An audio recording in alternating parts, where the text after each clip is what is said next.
Research and past chair of the Applied Research and Extension Council of Alberta.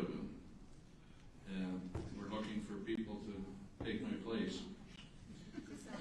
There's a few rules here that have already, the facility opened at 6. The signs and banners must stay on the tables, nothing on the walls. The candidates presented themselves to myself, and we've drawn for the order which they'll speak. That'll be, first will be Shannon Packman of the Independence Party of Alberta. Second is Juliet Franklin of the Alberta NDP, and third is Nate Horner of the United Conservative Party. Candidates will have 5 minutes to expand on their political platform.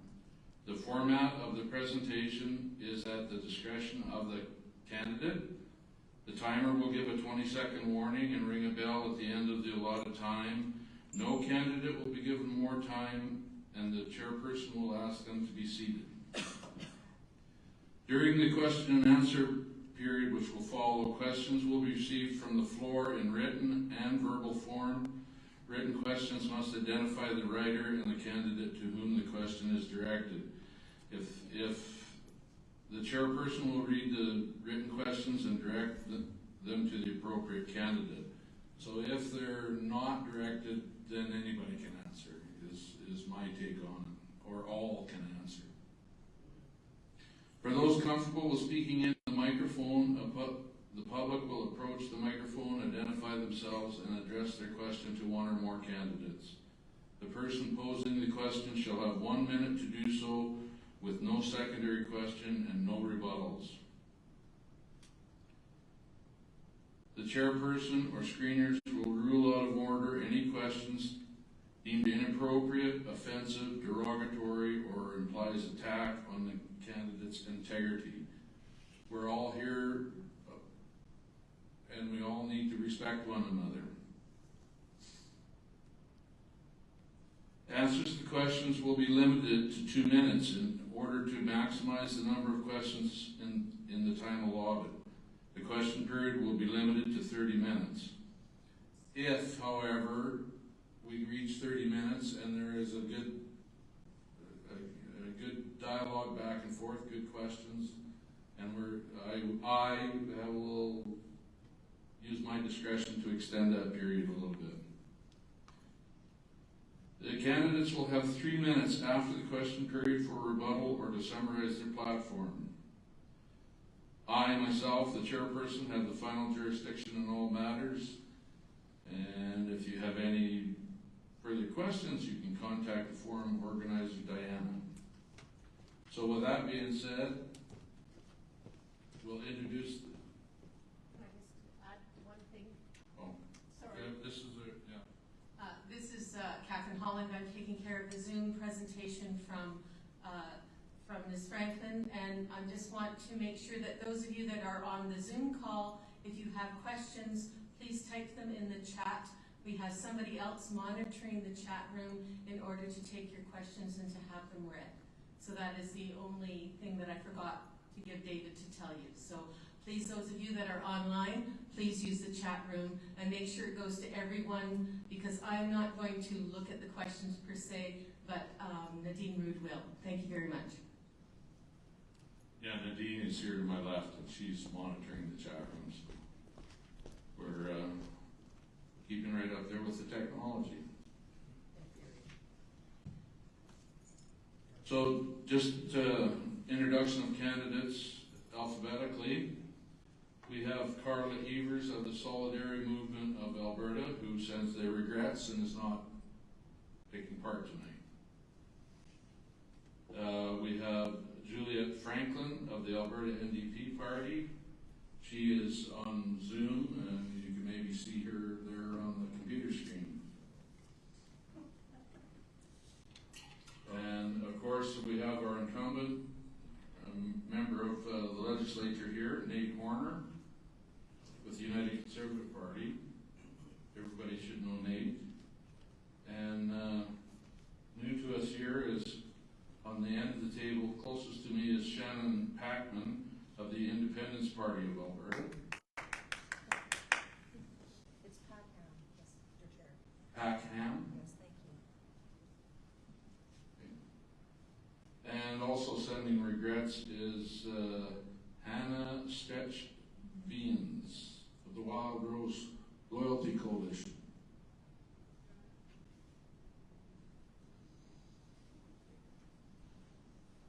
So, that being said, we'll go to they have their 5 minutes to discuss their platform. And in the draw, we came up with Shannon Packham. Did I get it right this time? Yeah. Close enough? Yeah, that's good. Close enough. She didn't want first, so she drew first. So you have your 5 minutes. The floor is yours. Okay. Shannon, I would prefer that you come to this mic because it's easier to hear. Please. Okay. So can I take my book? Absolutely. Yep. Bring whatever you want. All right. Okay.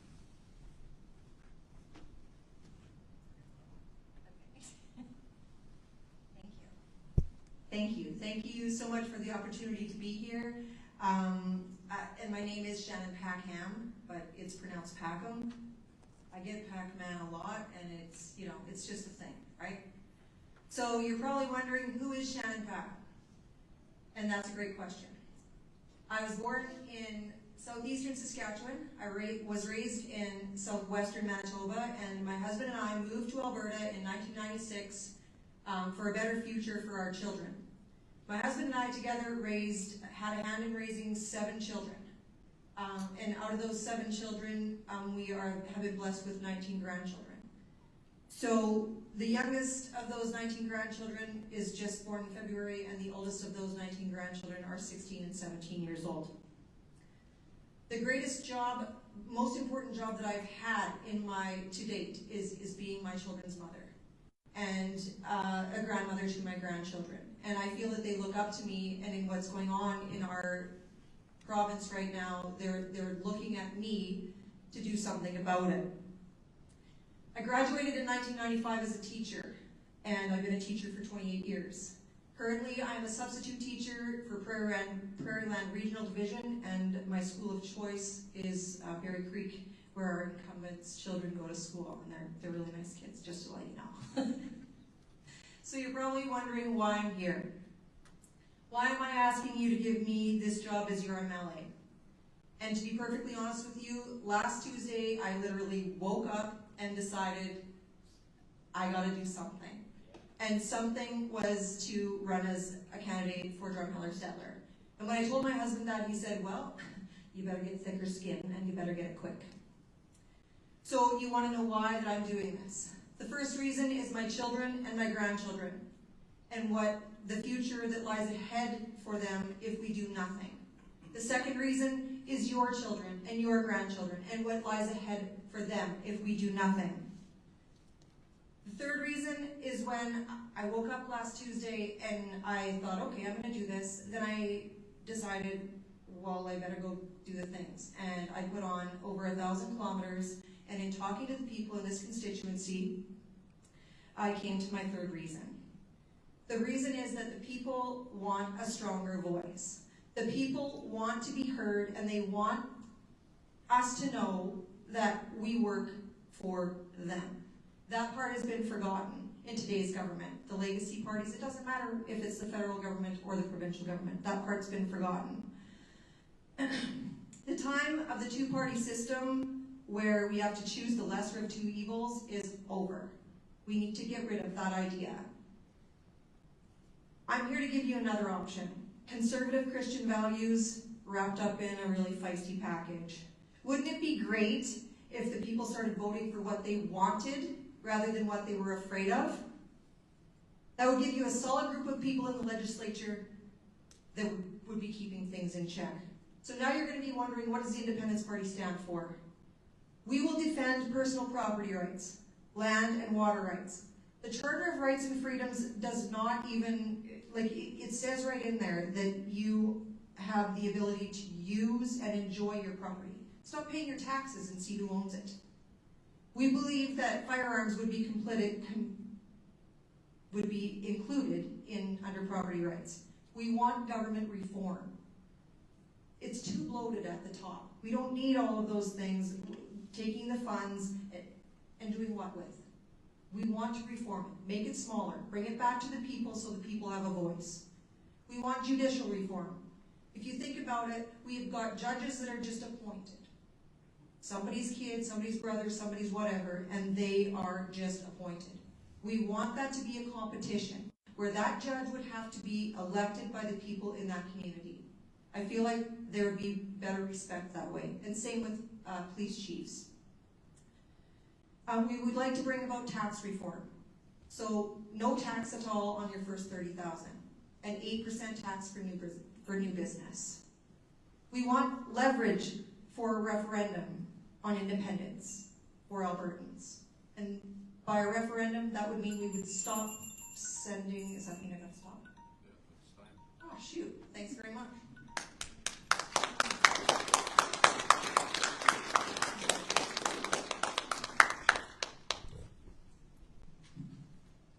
Thank you, Shannon.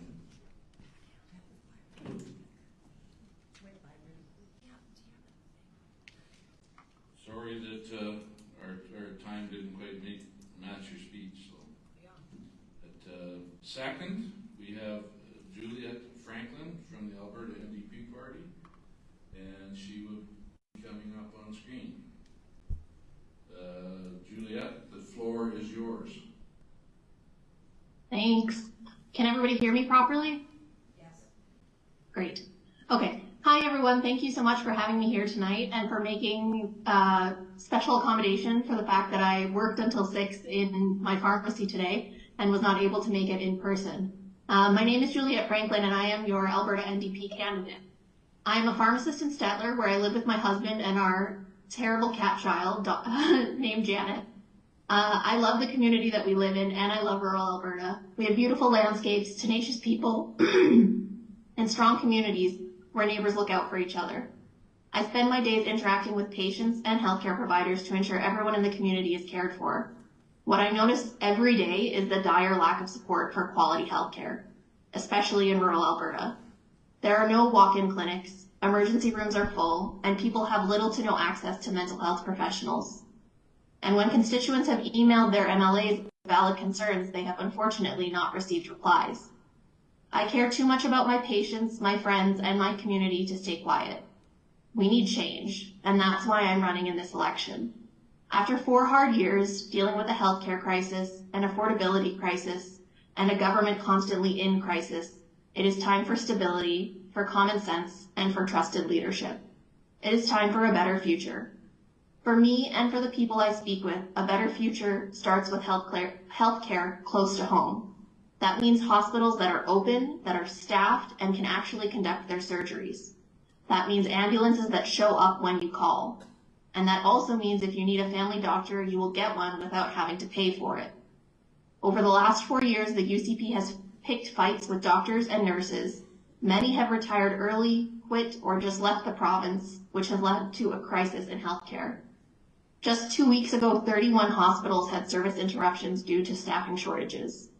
Instead of fighting with doctors, the Alberta NDP will help recruit them. Additionally, a better future means better education, not overcrowded classrooms and crumbling schools. Under the UCP, teachers have been forced to ask for more than half their school supplies from parents. Parents who are already stretching their budgets and their dollars now have to buy supplies because there is no funding for their classrooms. Under the UCP, 36,000 new students entered schools across Alberta, but they didn't hire the right number of teachers to keep up with that demand.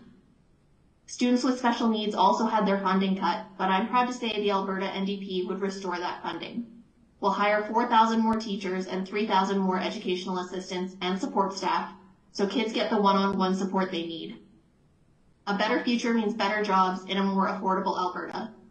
And just yesterday, we announced that the Alberta NDP government will cut small business tax to 0 because small businesses are the heart of our communities. Eliminating the small business tax will help more than 100,000 businesses like family farms, retail stores, restaurants, mechanics, and many more. We will not raise personal income tax. These measures are good for families and communities. But you know, many small businesses and nearly 200,000 Albertans still don't have access to high-speed internet. The UCP promised to fix it, but they didn't even spend 20% of their allocated budget. And we don't know if they've actually connected one additional Albertan to high-speed internet. The digital divide hurts businesses and it hurts our rural communities. That's why the Alberta NDP will deliver universal broadband access to all Albertans by 2027.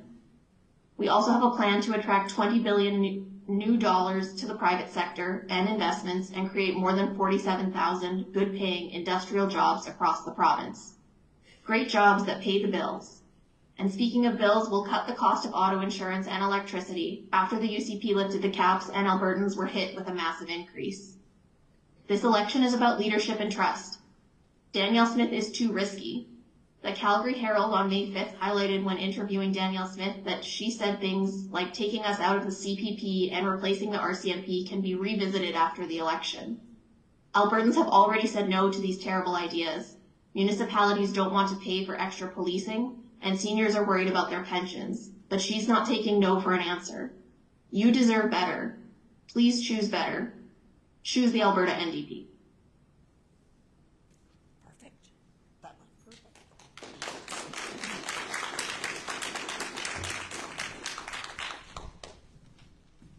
Thank you.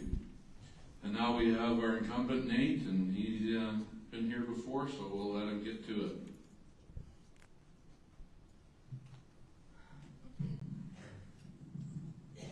Hello everyone. First off, I'd like to thank the Big Country Agricultural Society for hosting us tonight. I'm Nate Horner, and I come from a cow-calf mixed farm from Paulaville, Alberta. And it's been a pleasure to serve as your representative for the past 4 years. While there's no denying it has been a challenging 4 years, we've accomplished a lot. We passed the first balanced budget in 8 years, only the second in 14, and followed it up with another balanced budget in 2023.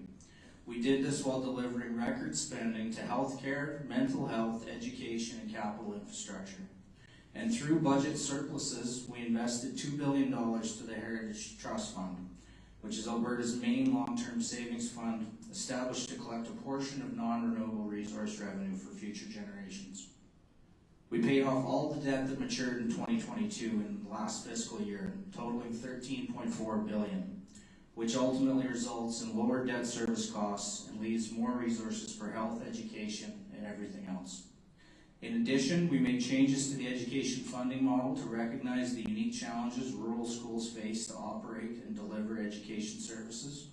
This model reduces administrative costs, focuses more funding on students, and supports rural Alberta by ensuring school boards can plan for the future and aren't severely impacted by drops in enrollment. On top of this, we increased education and transportation funding by 43% since 2019 and removed MELT requirements for Class 2 drivers to help alleviate bus driver shortages. I met with a school board in the riding just a few weeks ago and was told that as a result of these changes, this would be the first year in the collective memory of the board that funding would not have to be pulled from education to fund transportation. We continue to work on building capacity in our healthcare system, creating 1,800 new seats for healthcare aides, LPNs, and RNs. In addition, we've added 120 new medical school seats, which is a 40% increase in the number of seats to grow the pool of doctors in the province. To relieve ambulance shortages, we introduced changes to move less critical patients to hospital waiting areas, which will accelerate ambulance transfers at emergency departments. In addition, paramedics are now freed from non-emergency transfers between Edmonton and Calgary, saving around 44,000 non-emergency transfers per year.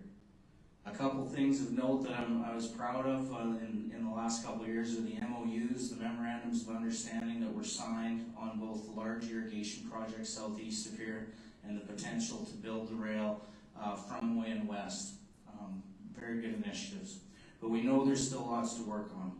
Although we launched the $780 million Alberta Broadband Strategy, which commits Alberta to 100% universal broadband access by 2027, I hear from people across the riding that there are considerable gaps in cell service, and this is another area we should be focused on.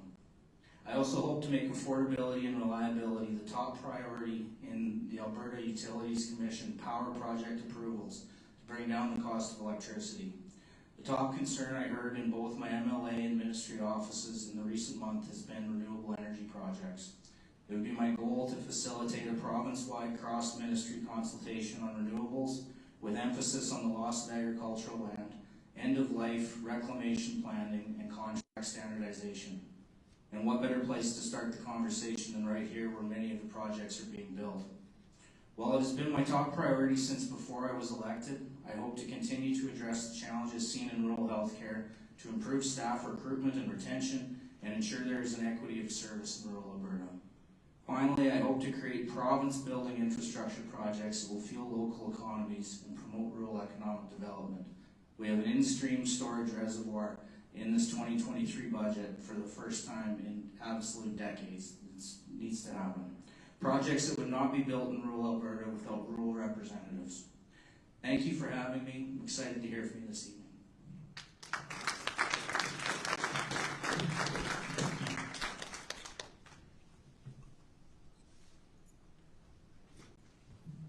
Thank you.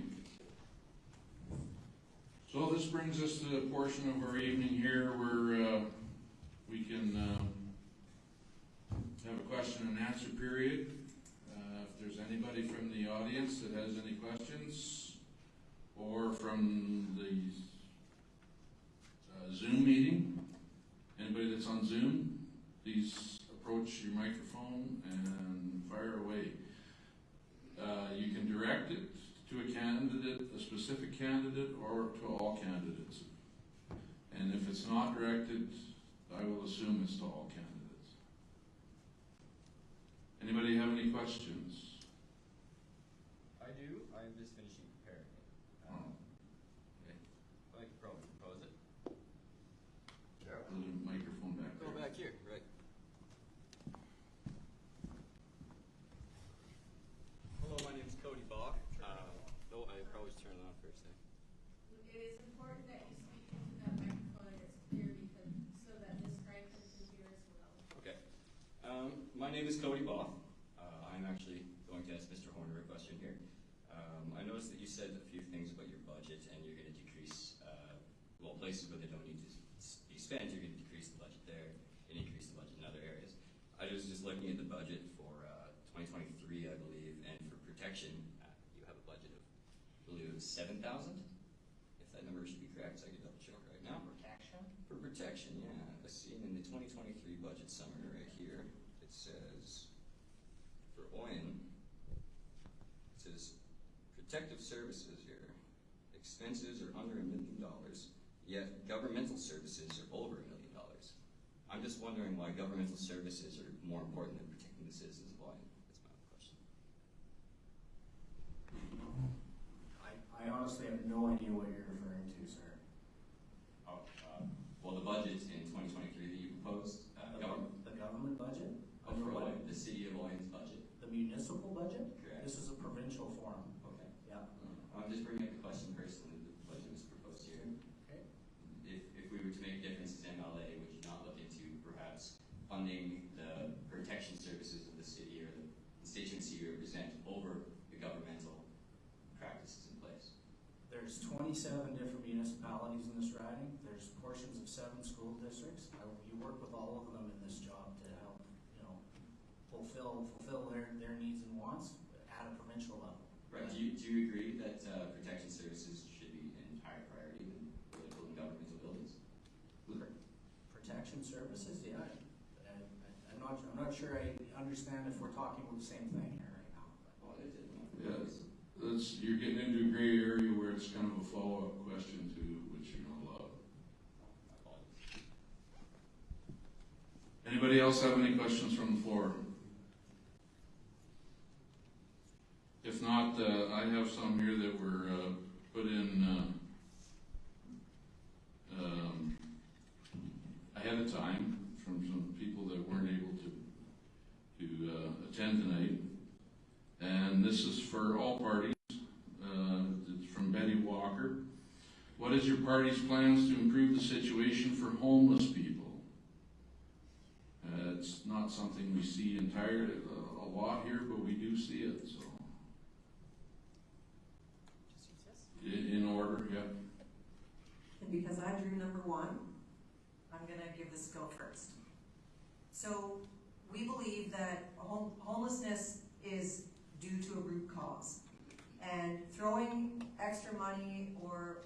and services and such at homelessness, although will help in the short term, we need to find out what is causing the homelessness in the long term. So what's causing it? No affordable housing. So, you know, there has to be programs put in place to create affordable housing. I know the drug problem is an issue, and, you know, I listened to Ms. Smith the other day, and she was talking about more sheriffs and things like that, and that's great. But we need to find the root cause of why the homelessness is there. And addictions is a big thing. Joblessness is a big thing. And, you know, no affordable housing is the biggest thing. So if you have people walking about with mental illnesses, they're not going to be able to be getting jobs, etc. How are they going to be affording that? Their first month's rent, etc. like that, right? So basically I would suggest that we find, yes, we need to do something about the homelessness. We need to find out what is causing it. It's usually addiction, no jobs, and no place to live. So affordable housing and the root cause. Thank you. Next, Nate. Sure. Yeah, no, it's a major issue in the province. I think some of the work has begun already. We introduced a 10-year strategy to expand affordable housing called Stronger Foundations. It will put us on track to increase affordable housing units by 25,000, and we've committed over $1 billion in 3 years to support this. Also, if you're watching the news, just yesterday, I believe Premier Smith announced the Compassionate Intervention Act, which is another way that they're going to try to help families and people with loved ones that are in this unfortunate situation, get them off the streets and get them help, and have enough time that it can actually make an impact, not 15 days, enough time to actually get through their withdrawal cycles. But you know, some of the best work that's happened, you know, we saw a lot of money be invested in mental health and addictions when it became a ministry. I think their budget was well over $200 million, but it was all based around the recovery-oriented system of care. Much different strategy than the NDP in multiple provinces that have been pushing for safe supply and, you know, making hard drugs not only available but making them readily available. I think it's a far different strategy. The way we're going, we want to get people in beds where they can get help. We're not looking at creating more supply. I think if anyone's watched the documentary called Vancouver is Dying, it does a good expose on what safe supply really does for a society, and it just creates another avenue for the drugs, and it gets them in our schools. It's terrible.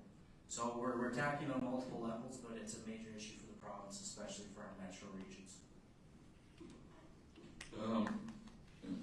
Juliet. Yeah, my apologies to Juliet Franklin. If we'd been following the order, she would have had that spot. But Juliet, can you please address the question? Would you repeat the question as her request? The question was, what is your party's plans to improve the situation for homeless people? And it was proposed by Betty Walker. Okay, great, thank you. So as of right now, the Alberta NDP is committed to creating affordable housing for 40,000 more Albertans. This is a plan that will increase affordable housing for many Albertans and get a large number of people off of the streets and out of shelters and into more permanent housing solutions. If you look at the information that is available out there, the sooner that you can get people into quality, safe housing, the sooner that they can then deal with mental health issues, substance abuse issues, and things like that. They can then more readily access services that will help them to obtain a job, to stay clean, to help contribute to society in a more meaningful way. And all of the data that's out there has shown that that is the first step, that's the biggest step that we can take to make sure that we have that under control. I think something else that we really need to take into account here is the amazing work that groups like FCSS do in our area. Lots of these organizations are picking up for picking up the slack for people who are not necessarily being treated well by the government or by society. They are an amazing resource to help people access housing, access mental health supports, access care, access the ability to do their taxes properly. And all of those things are crucial to make sure that those people are then able to transition from a houseless situation to a more sustainable and more proactive point in their life.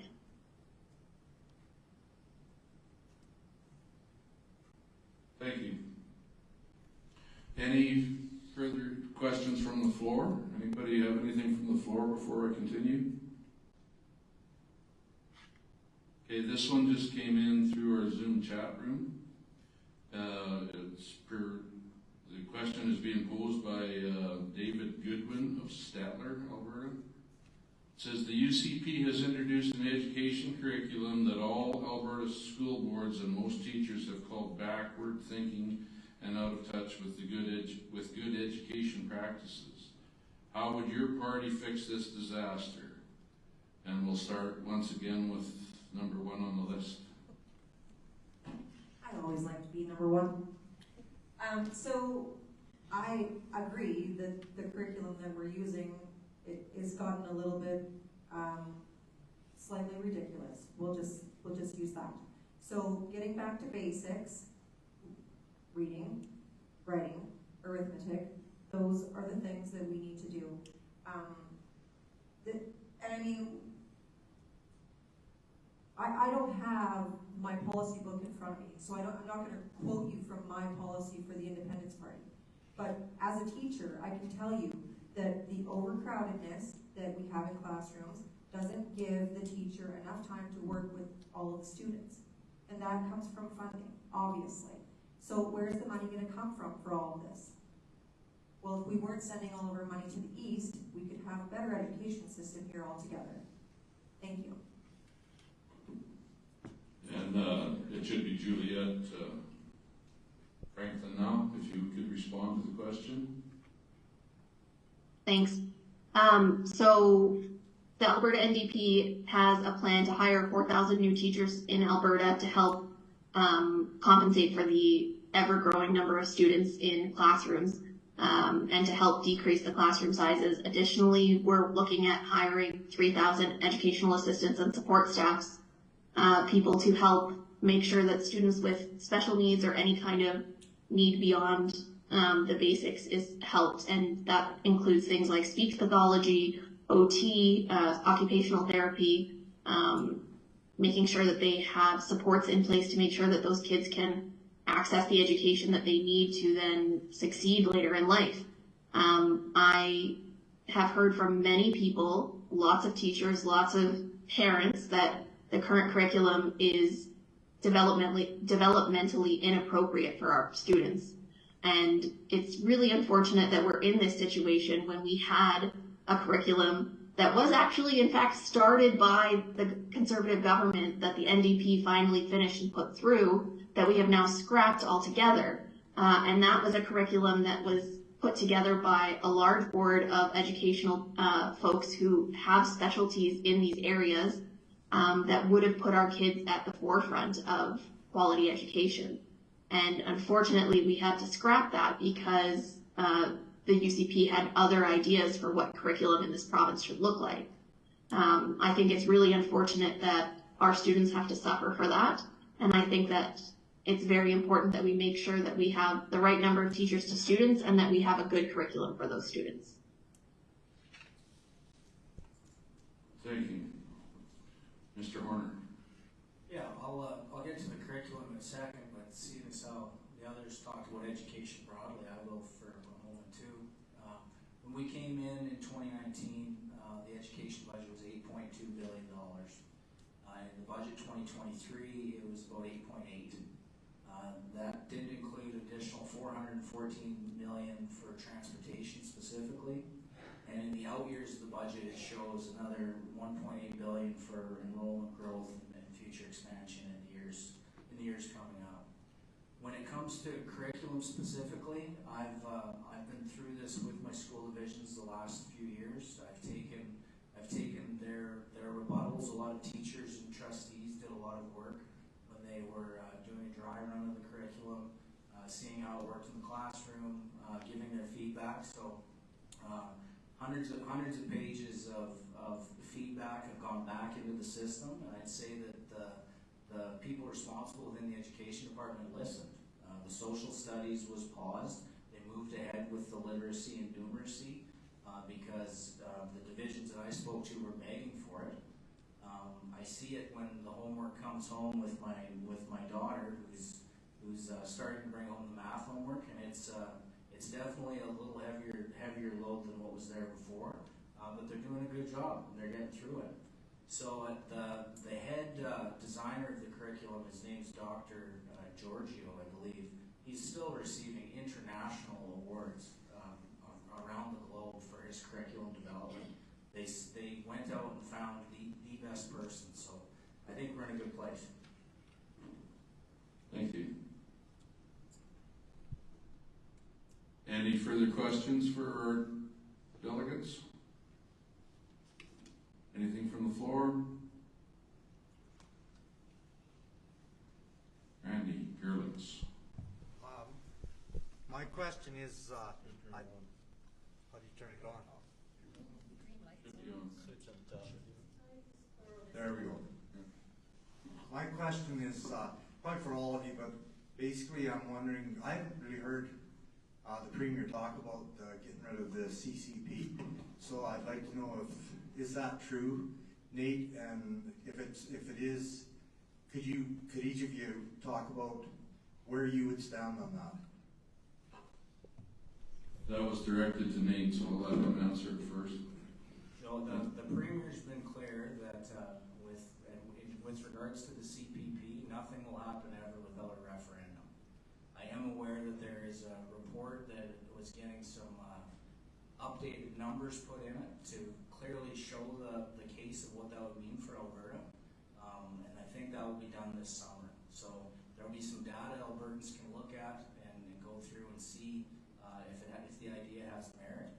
I guess to circle back, the idea came from the Fair Deal panel that went around the province seeking out ideas for how to pursue with a stronger Alberta. That's where the idea came from. That's how this got started. But both premiers, Premier Kenney and now Premier Smith, have been clear nothing would happen without a referendum. It is like at the stuff I would say on it at a high level. It shows the very strong contribution to federation from Alberta. If you're going to talk about equalization and all these things, it does show how a great deal of the pot came from Alberta to begin with. So if nothing else, it will lead to an interesting conversation for the province, but nothing can happen without a referendum.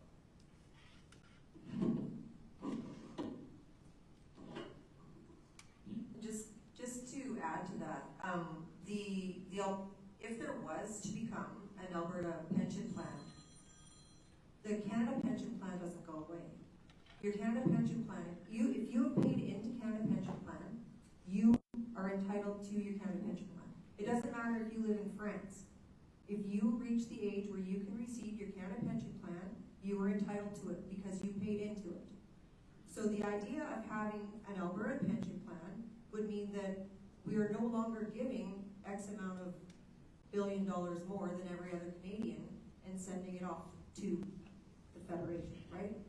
So, and I did speak with a financial advisor about that, and I mean, an Alberta pension plan isn't a bad idea, but you wouldn't lose your Canada pension plan. It doesn't matter where you are, you still are entitled to it if you paid into it. Thank you. And Ms. Franklin, please, your response to the question?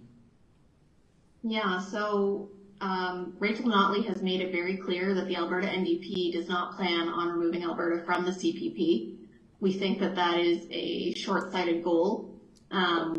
If you have paid into CPP, you are entitled to that money, and it is very important that that money is protected because there are, as I've said before, our population in Alberta continues to age. We have lots of people who are relying on those CPP payments to help them through their older years. And it's not fair for a government to consider taking that away or reinvesting that money without any kind of consultation as to where that money will be reinvested. We've already seen what the UCP has done with Alberta retired teachers and their pension plan, and how they have had to fight to get that money back because investments were made on their behalf that were not as fortuitous as they thought they would be. And I would hate to see that happen to anyone in this province, to have that money reinvested without their consent into a program that just puts money into the pockets of UCP supporters instead of putting that money into quality investments that will then pay back dividends and increase the amount of money that people have to rely on at that point in their life.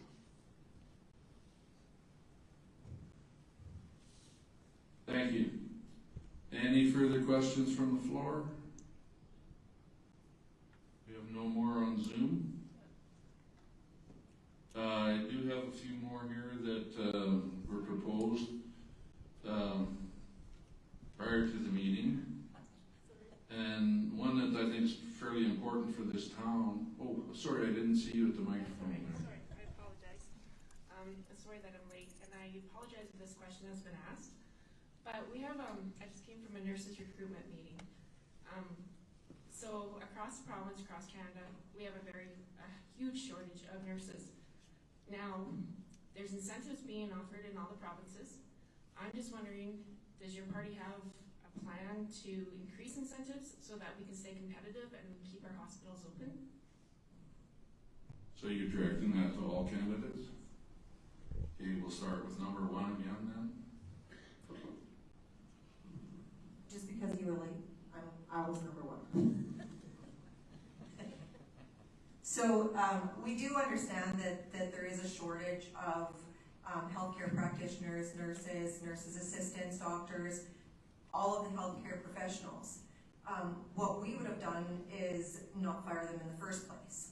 So what we need is a plan in order to recruit them to the rural areas and then make them want to stay here.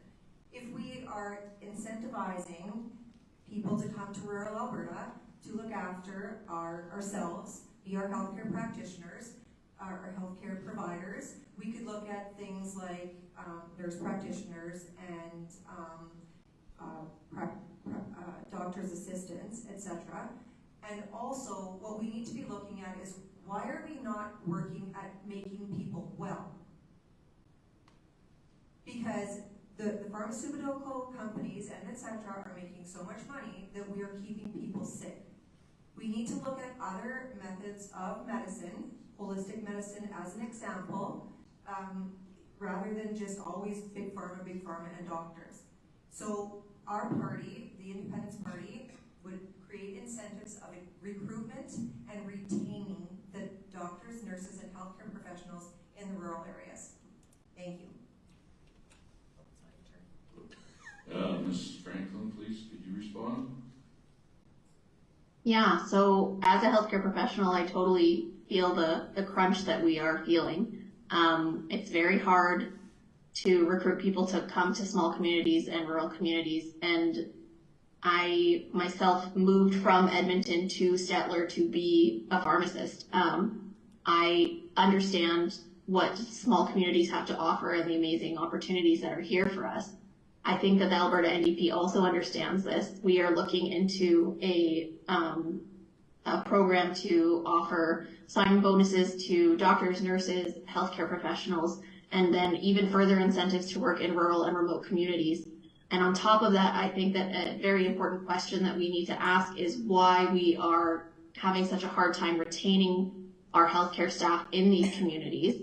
Are we creating a working environment that is sustainable and doesn't burn these people out? We want to make sure that all of our healthcare professionals not only can provide good care to their patients, but also can go home at the end of the day, recover, and come back and continue to do that work. We don't want nurses, doctors, healthcare aides to go home and feel burnt out every single day. We want them to feel like they've done a really good job at the end of the day and they've delivered good care to the people in the community.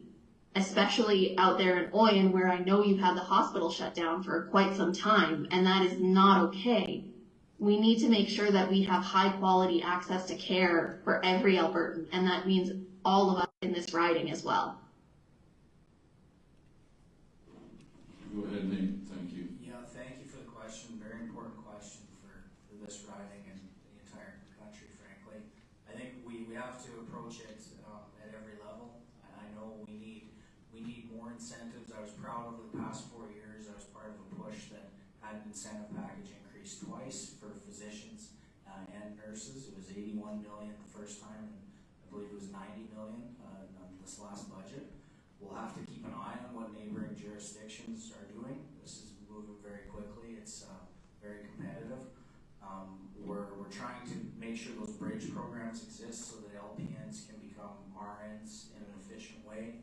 I don't know if you saw the stat, but we have had a lot of luck recruiting international nurses lately.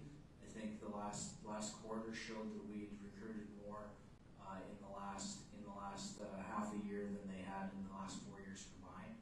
So that work continues, and I think it's going to take an approach where you attack it from multiple different ways. And it is truly a global issue right now, but we need to create more. We need to make sure that the programs exist so that we can have kids that are in high school get into the healthcare system and start working there, like the healthcare aid program. I think that's going to be very important that that's offered more places. So I think it's going to be a combination of things. I wish it was just incentives. I know if you speak to the mayor and you speak to people at the school here, you know that you need houses for people to live in too if you're going to get them to come to these communities. So we're going to have to be pretty creative how we attack this, but yeah, multifaceted approach. I just want to say thank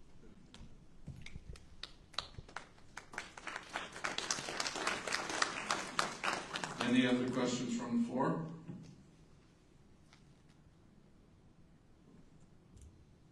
Go ahead.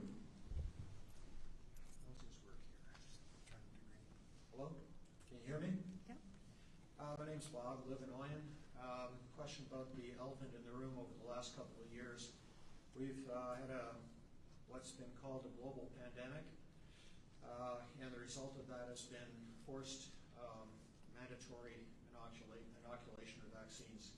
So I know that the NDP Liberal Alliance at the federal government is now considering mandatory vaccinations again, and I'm just wondering how your party would protect Albertans against having to go through mandatory vaccinations, lockdowns, digital IDs, and the like. Thank you. Okay, I'm going to throw a little wrench in it and reverse the order so Nate can go first this time. Hey, well, thank you for the question. Yeah, it's been quite a thing to be in this chair through the pandemic.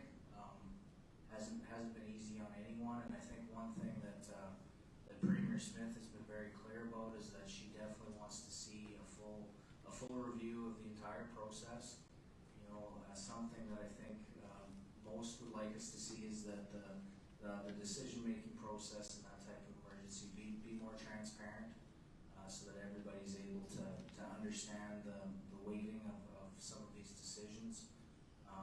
You know, I think people need to understand the risks when it comes to their health, and at the end of the day, people need to be in control of their own bodies and make those choices for their own level of risk. But I would just say that we've learned a lot, and I think it's important to keep learning when you move forward. And you know, it's one of those things we have to continue to learn from and make sure that we take everyone's health. It's important as a society. You know, we had the highest level of spend in healthcare per capita, but we have the lowest number of ICU beds per capita as a province across the country. So we need to take care of everybody. We need to keep spending on health. We need to make sure that the system gets better and has more capacity. Okay, next we'll have Juliet Franklin. respond to the question, please? Yeah, so first and foremost, I want to make clear that the Alberta NDP respects bodily autonomy, and there would be no forced vaccination. As a pharmacist and as a healthcare worker, though, I will tell you that that vaccine has saved millions of lives, and that the benefits that we are seeing, that we are now able to roam freely, not have to wear a mask everywhere we go, and not be concerned about whether the cough from the person next to us is COVID or their allergies, is only possible because of that vaccine.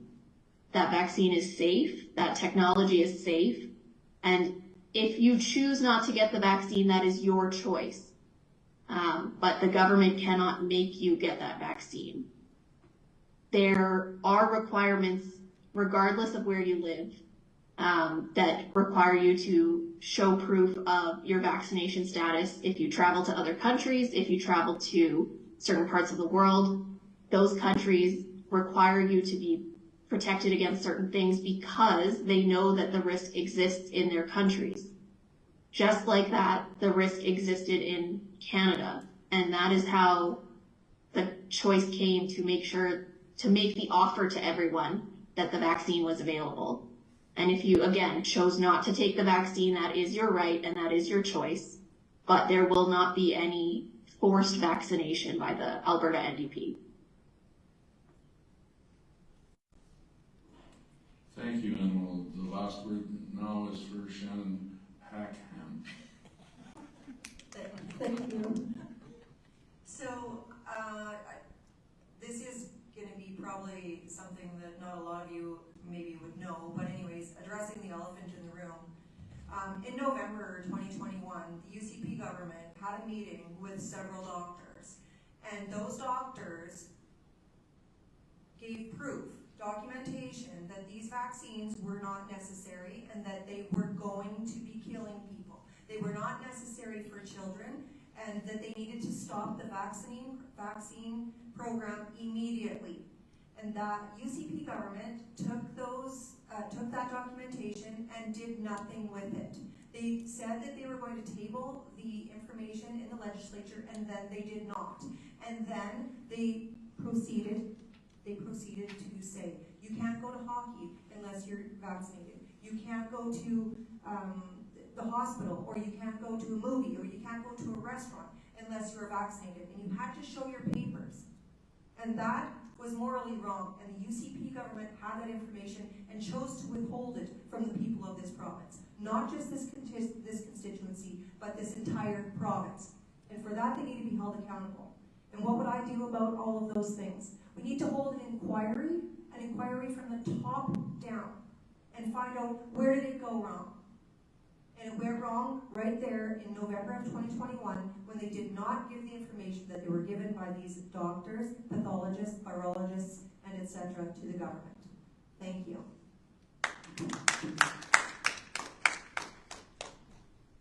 Any further questions from the floor?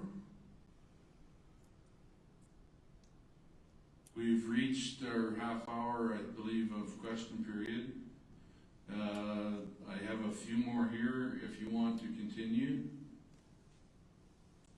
I'm getting people nodding that they would like to. Okay. The one that came in from Statler, from David Goodwin again. The adversarial and confrontational relationship with the federal government is not working for the citizens of Alberta. What is your party going to do to be more collaborative in future issues? And we'll go back to our regular order. So number one. Could you repeat the question, please? The question is, the adversarial and confrontational relationship with the federal government is not working for the citizens of Alberta. What is your party going to do to be more collaborative in future issues? Well, unfortunately, I can't find my notes, so I'm just going to wing it here. So the adversarial, the differences that we have with our federal government is that we have always been treated as the serfs. So all of our money that we you know, we have all of the oil. We have all the cows. We've got all the people that know what to do with the oil and the cows. And we are allowing somebody 6,000 miles away to tell us what to do with it, when we could do with it, and how we're going to do those things. So the Independence Party would propose a referendum on independence. A referendum on independence would come from the use of the Clarity Act. The Clarity Act means we would have to pose a clear question with a yes or no answer to the people of Alberta, whether or not we want to stay in Confederation and continue to send 30, 60, however many billion dollars, 620 I think is what I had in my notes, $billion sent to the east with what in return. That's why we're adversaries. We're adversaries because they take from us and don't give anything back. Why are we allowing that? We need to stop allowing that, and we need to keep that money right here in Alberta, where we can have the best schools, the best hospitals, the best people in those schools and the hospitals, and we can look after the people here. Thank you.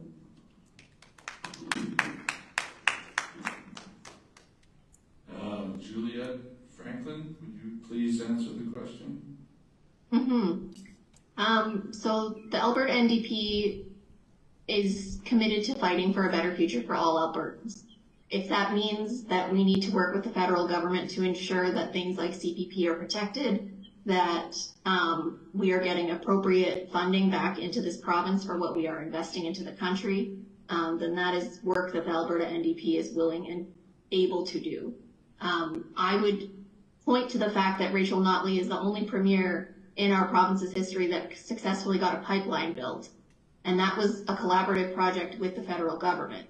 So if you need a track record to go off of, then the Alberta NDP has got nothing but shining stars there to show that we can get things done in this province with the federal government that benefit the people of Alberta and create good paying jobs. They help create investment in Alberta. They help reinvest in Albertans' futures.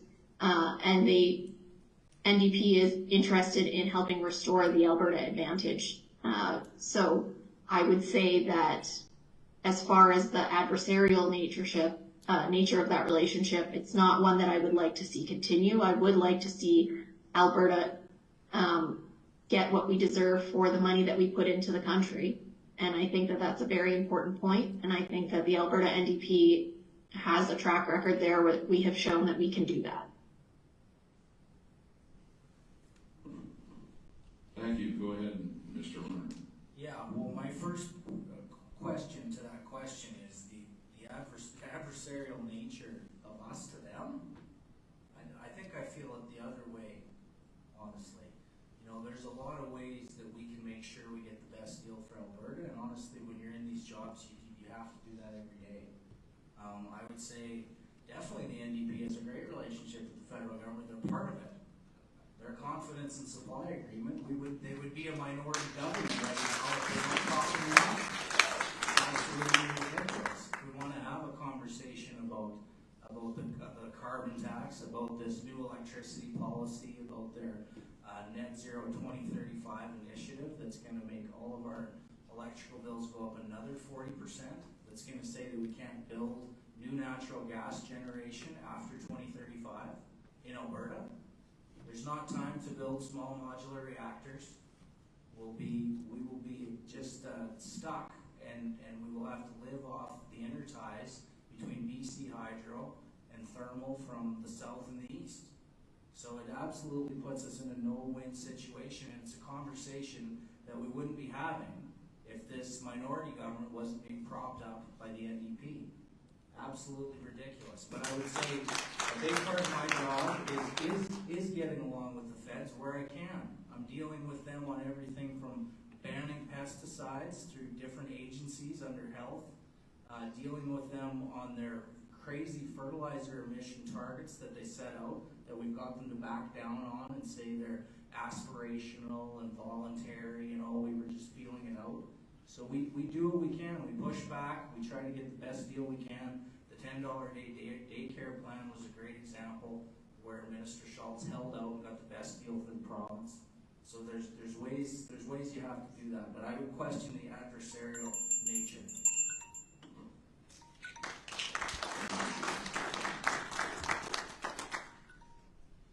that spark any further questions from the floor? Yes, Mr. Gerlitz. I'd like to talk to the NDP candidate about the pipeline that you were the only party to get built, if you would speak on that.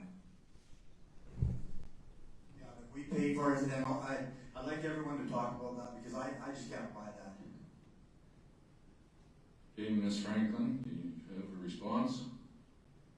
Sorry, can I clarify what the question is here?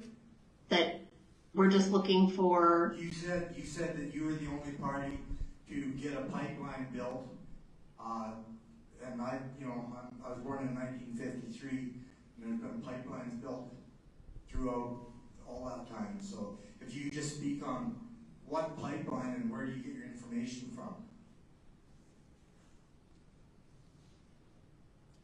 Does that clarify it for you, Ms. Franklin? yep, it does. Okay. So what I was speaking about was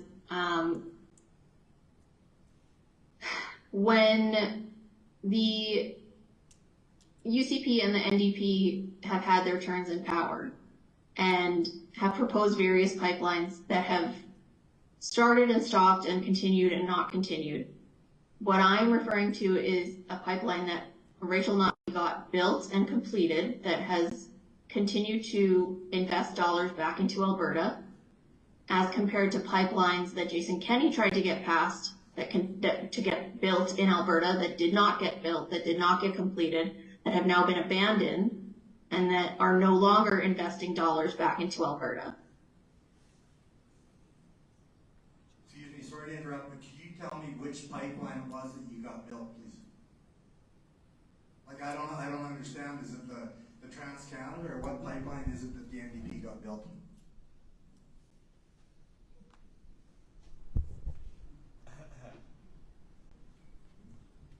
Do you choose to answer that, Ms. Franklin?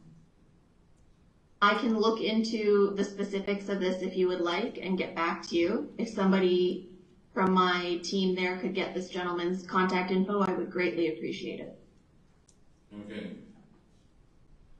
Would Mr. Horner like to respond to that question? Because I believe that you did at one point, Randy, ask the others. It's your call. Well, yeah, no, I'd love to. I think when you have a party that isn't made up of, pipeline activists, it goes a long way in helping to get pipelines built. Even some of the new NDP candidates, they're taking excerpts from their books, calling, we're all suckers, oil's for suckers. This is what one of the new candidate, Livingston McLeod, is talking about. They're well documented. They've been, chanting on the steps of the legislature, no new approvals. This is the NDP MLAs from the term before ours. But I'd say what the candidate was referring to is Notley likes to take victory laps and say that they got the Trans Mountain expansion built.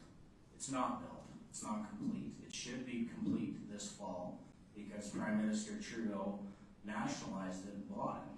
He's continuing the program, and it was supposed to be built for $7.4 billion, and the price tag now looks north of 30. And that's all of our taxpayer money too going into that. But that being said, it still will be a great thing once it's completed. It'll give a lot of takeaway capacity to the province. But I would also say, we'll continue to work with people that want to work with us. You've seen some of the transportation corridors work that we've done with Saskatchewan and Manitoba. We're still looking for opportunities to get our products to the coast, whatever coast that is. And I think you'll see hopefully the differential will tighten this fall, and we'll get more value for our oil, which is a great thing.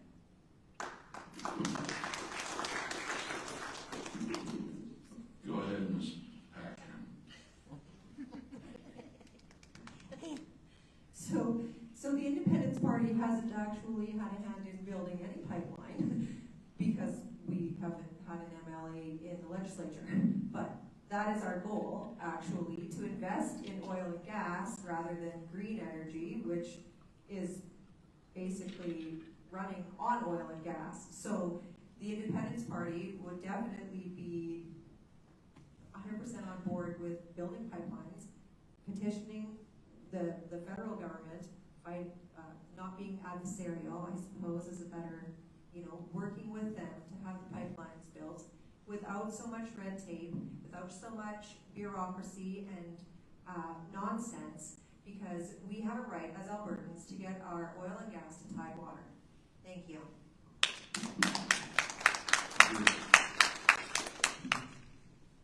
There's some questions here in front of me that I think are a little bit important to our community. The one, well, I have quite a few, but one that I was looking for seems to, oh, there it is. This is a very long-winded, but I think because we are now a windmill community, it might be appropriate. It says, with the push for the reduction and sale of fossil fuels, which now produce revenue through taxes and royalties to pay for infrastructure and roads and other expenses, provincial expenses, what is your plan to replace these revenues? Will windmills and solar farms, which are presently not generating sufficient power, be taxed as well? And then it gets a little wordy in there from there. And if the candidates could speak to the change that we seem to be looking at in our future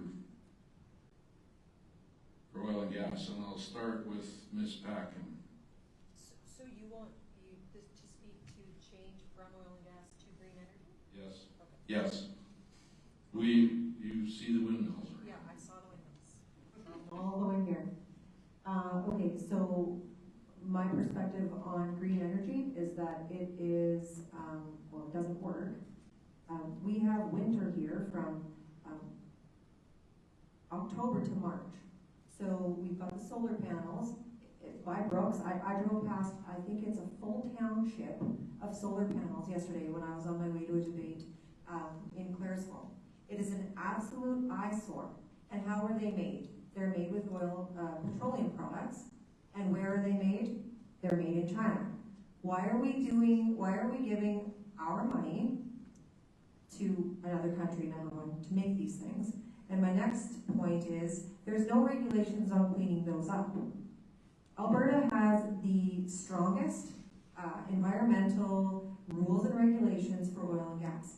We have 97% of oil and gas under the soil of this province. There's enough here for probably 400 years.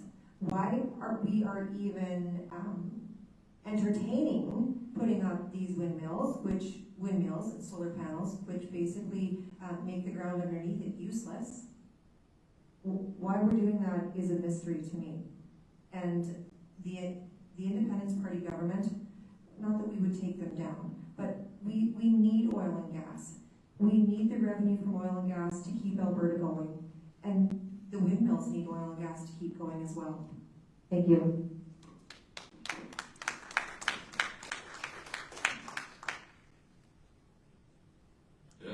Juliet Franklin, would you like to respond?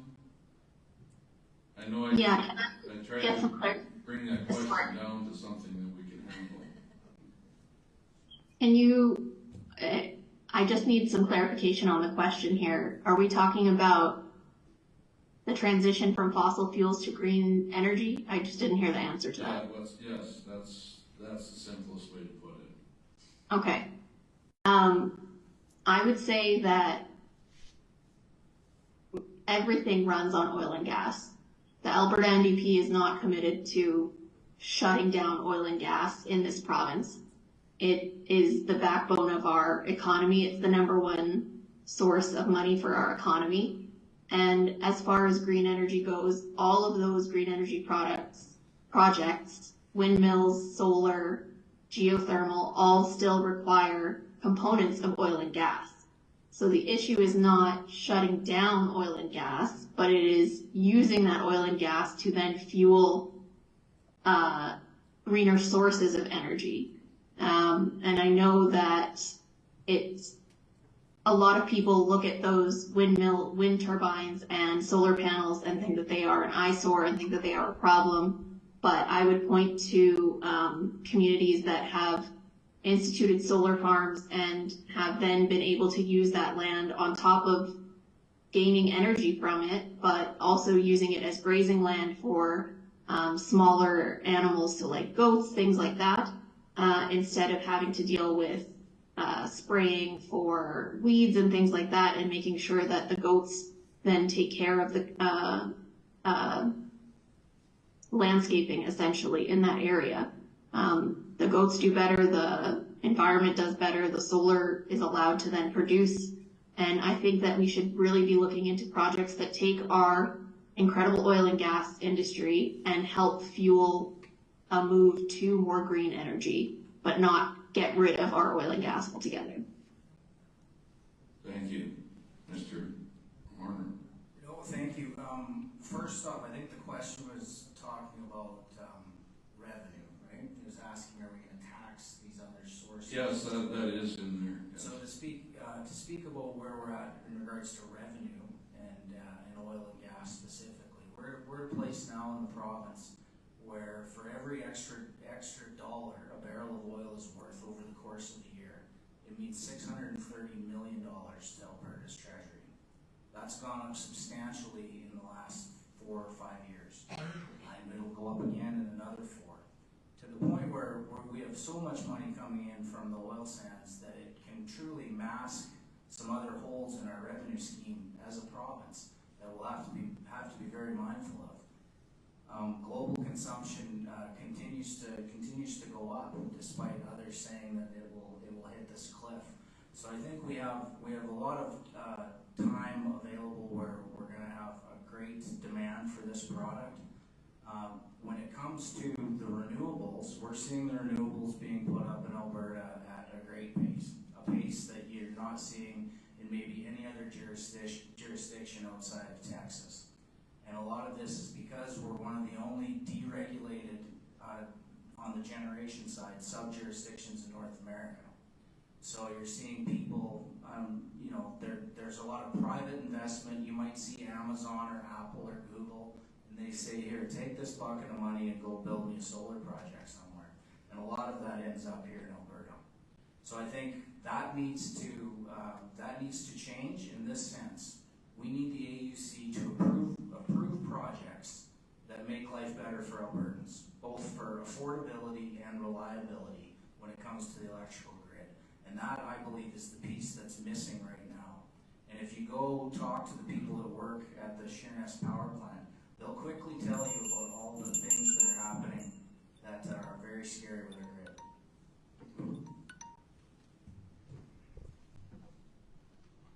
Okay, any further questions from the floor? I see we have one standing by the mic.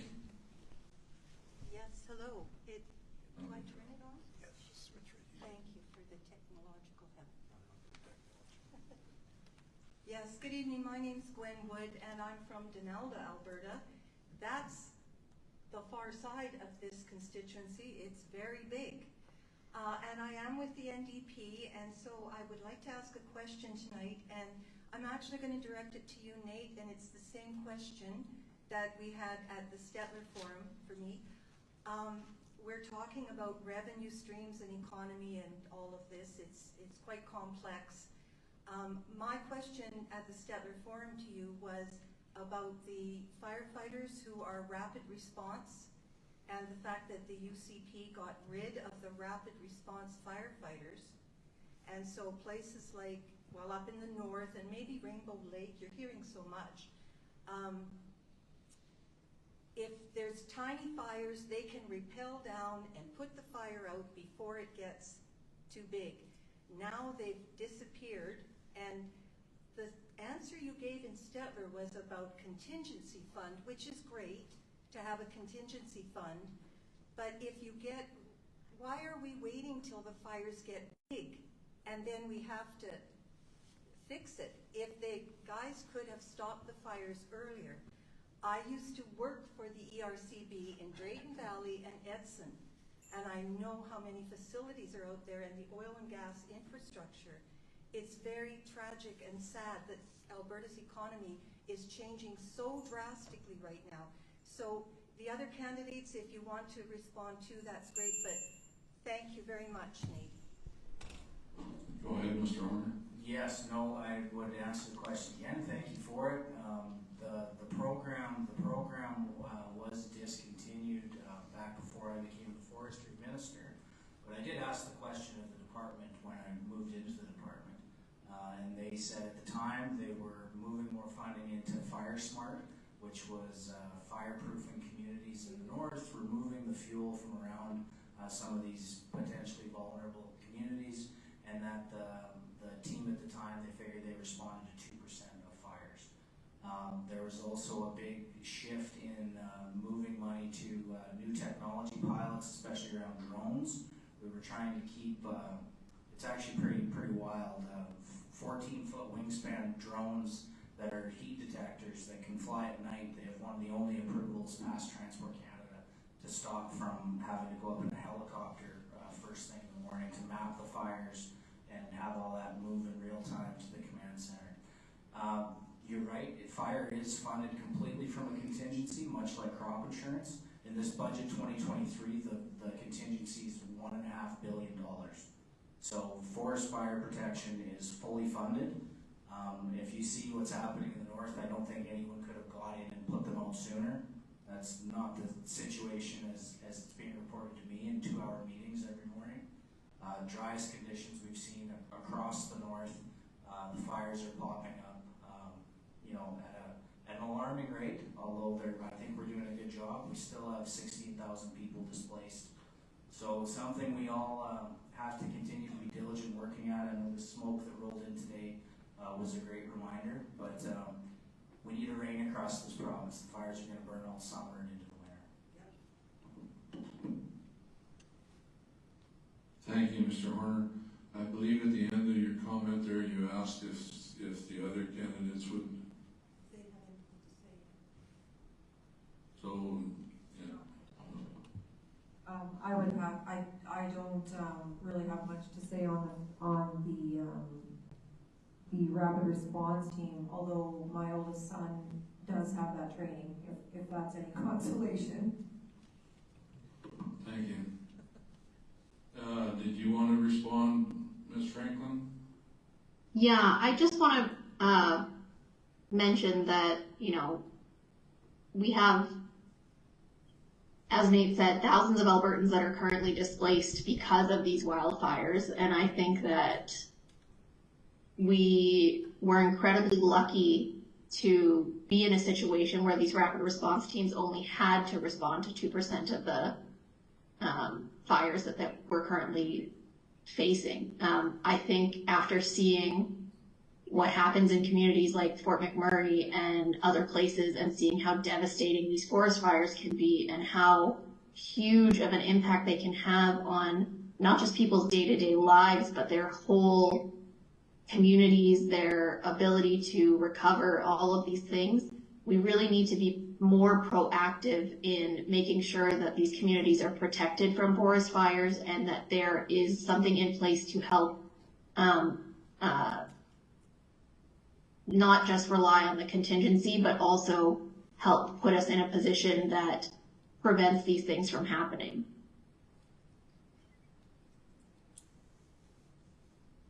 Thank you.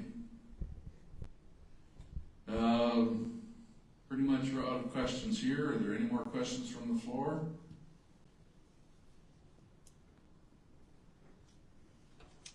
No more? Is there any more from our chat room? No? So we'll move on to the summary by the candidates.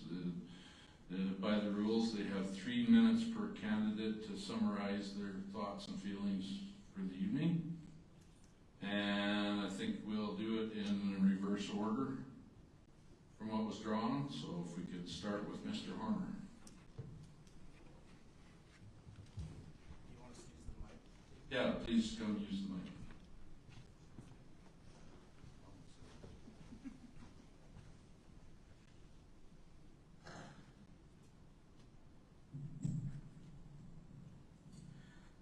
Yes, thank you to everyone for your time this evening. It's been great to hear what matters to everyone, what you're concerned about. I think it's important in this election that we remember what an NDP government meant for Alberta, and for rural, remote Alberta specifically.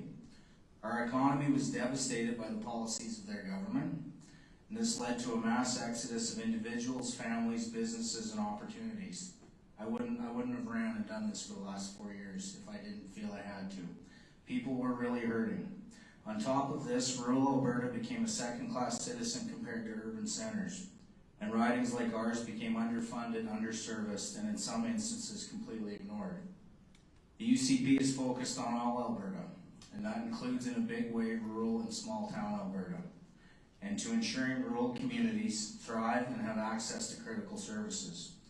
In closing, I would just say that if you believe the economy should be the North Star of your government, if you feel it underpins everything from cost of living to job numbers to the ability to adequately fund health care, education, and transportation, the UCP should be your choice on May 29th. We have a direct comparison of what an NDP versus UCP government means for the future of Alberta. At a corporate tax rate of 12%, the NDP collected $3.4 billion in corporate tax revenue. We lowered the corporate tax rate to 8% and doubled the corporate tax revenue to $6.4 billion. This shows the impact each government has on the economy and the opportunities that result.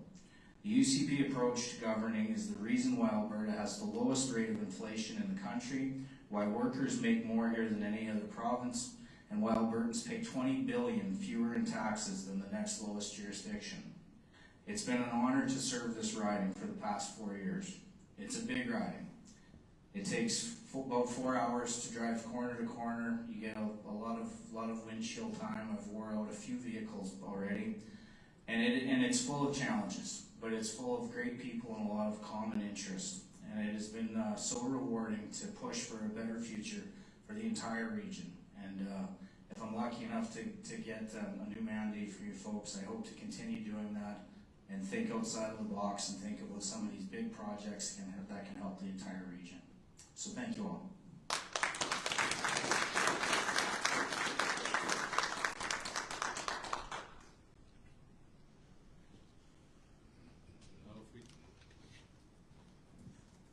If we could have Ms. Franklin respond for your 3 minutes.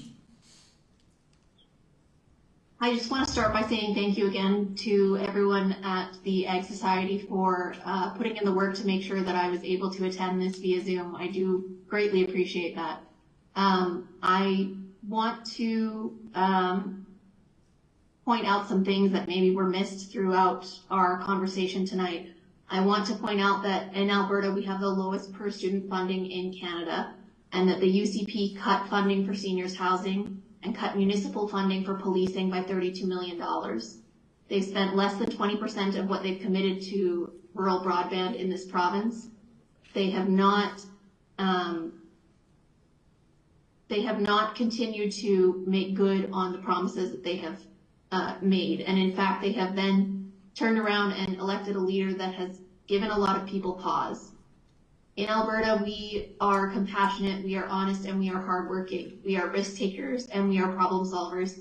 And it is time for us to problem solve our way out of this. It is time for change, and it is time for better. If you believe that the province should be led not by dollars, but by putting people first, then I encourage you to please look into the commitments that Alberta NDP has already made to this province and continues to make on a daily basis during our election period. I encourage you to look into what the government has done for you in your community and what they have left you short on, especially in a community like Oyen, where I know that you have been shorted healthcare access and that you have had to face multiple days, months even, without access to emergency care or acute care beds or long-term care in your community. These things are not okay. They are not a way that I want any Albertan to live their life. I want to protect the way of life that we have here in Alberta. I want to protect public health care, and I want to protect public education. You can choose a better Alberta on May 29th, and I hope that you choose to vote Alberta NDP and choose me to be your future MLA. Thank you.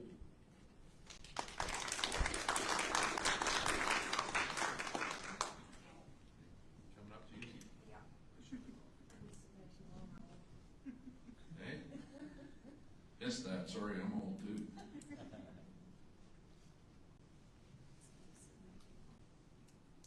Once again, I would just like to express my thanks for the opportunity to be here this evening.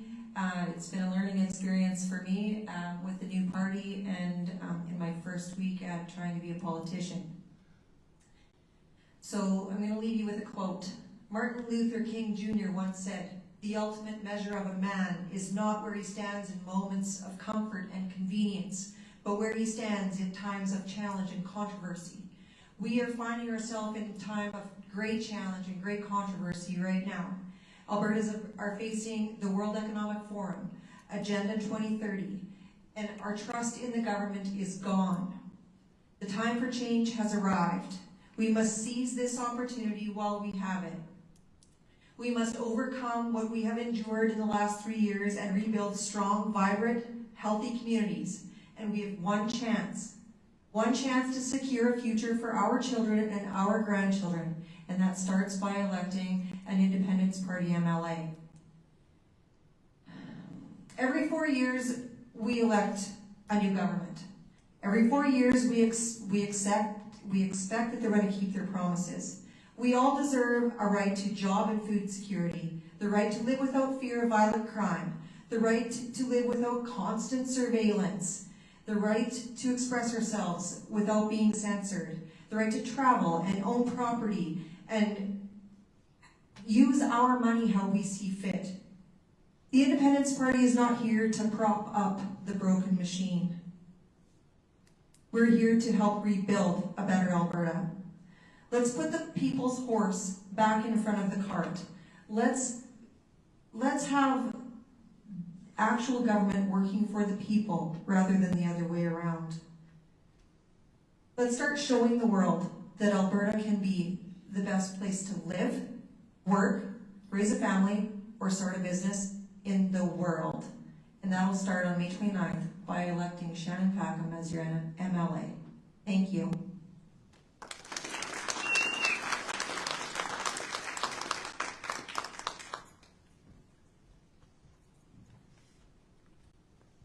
Thank you to all of our candidates for the time they've taken.